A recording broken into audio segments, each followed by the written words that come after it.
Hey everybody, Jessica Coulter here, CEO and founder of Ace Cookie Tutoring.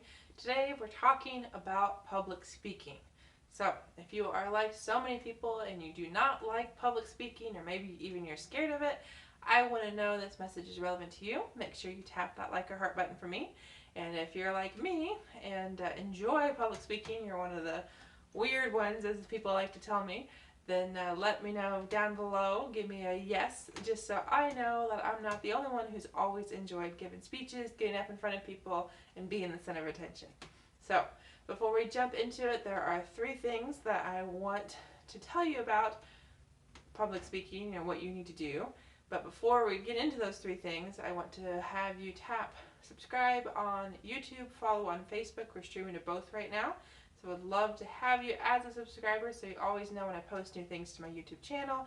And I'd love to have you as a follower on Facebook so you always know what's going on Facebook, since I go live all the time. I post study tips and I post different strategies for you to use. So make sure you are connected with me online. So I promised you 3 things to practice and master before your next speech.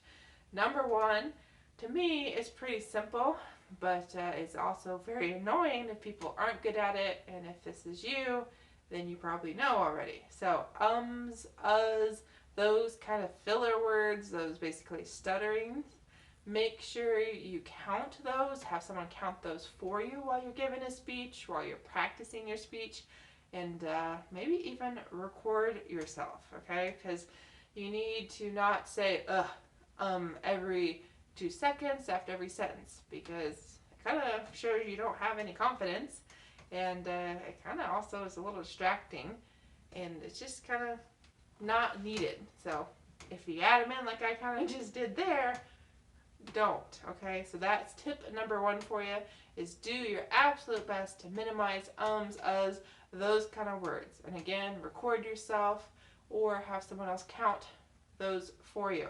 Or if you're like my college professor, like I talked about in an interview I did with a summit speaker today, you will have pretzel sticks thrown at you.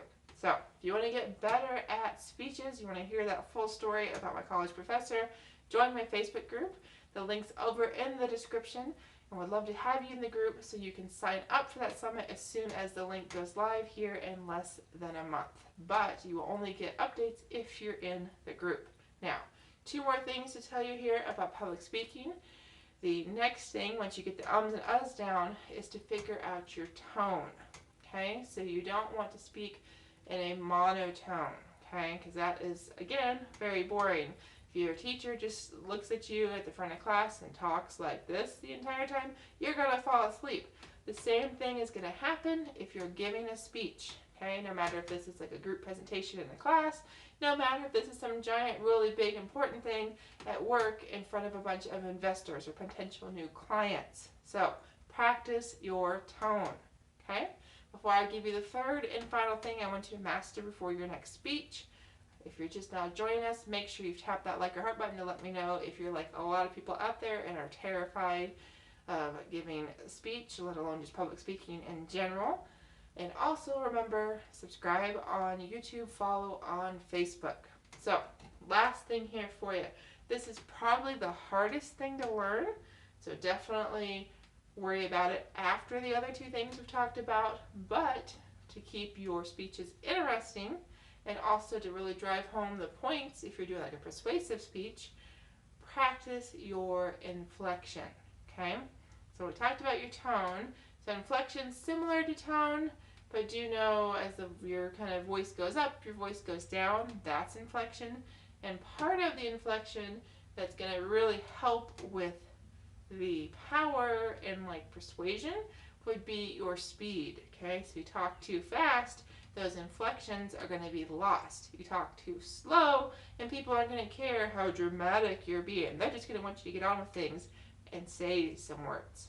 So that is just the tip of the iceberg of 3 things you need to master before your next speech. I went into much more detail with a speaker today in an interview. So remember, if you want to watch the interview, find out about his app that he's designed that's going to help you perfect your public speaking, then you've got to join my Facebook group. So Links in the description. Click that link, answer a couple questions, and you'll be in. And you'll know exactly when this particular interview, all about public speaking, and an app that's going to help you with those 3 things we talked about: your speed, your tone, and those uhs. And you'll be in, know when that's going live, and you'll be able to practice and get a better grade on your next speech and be more confident the next time you stand up in front of a bunch of people. So thanks so much, guys. Hope to see you soon.